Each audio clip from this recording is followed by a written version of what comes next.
هذا زميلنا أحمد راح يدخل غرفة العمليات. تدرون ليش؟ متبرع الطفلة لا يعرفها ومن دون مقابل مادي. راح تعرفون تفاصيل القصة معنا. هذه الطفلة إيمان الحويطي تحتاج للتبرع. انت طيب الحين؟ الحمد لله يستاهل.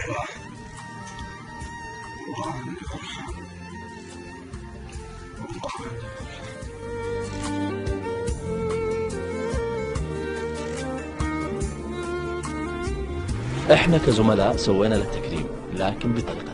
السلام عليكم. يعطيك العافية حبيبي، أبغى هدية عطر. عود؟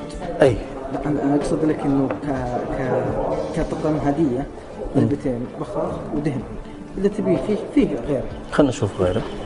يا أخي الناس ما صارت تهدي، إيش رأيك تهديني أنت؟ ها؟ والله أنك تستاهل. طيب تدري من اللي يستاهل والله الهدية؟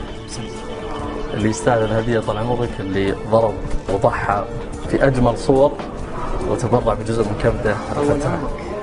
أقدم لك هدية. طول عمرك. ما هي قدرك والله، أنت تستاهل أكثر. الله يعطيك العافية. والموضوع ترى كله مصور.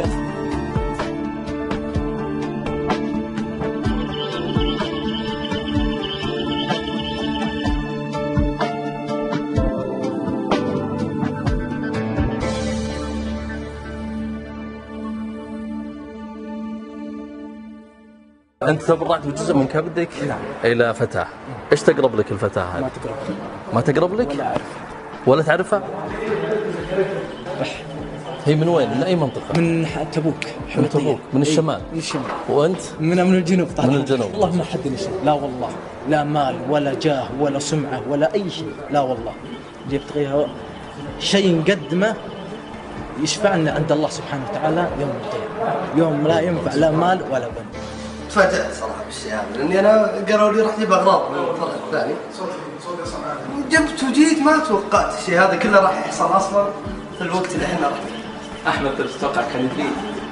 لا أبداً، إحنا أصلاً نقوم نرجع برا. إحنا رايحين هناك متسرفين ما ندري إيش السالفة. ولا توقعنا بالشيء هذا إنه بيصير هذا كله. قبل طيب دائما يجد الحاجات الحلوة ويحب عمله، يحب شوفها دائما دوام قبل.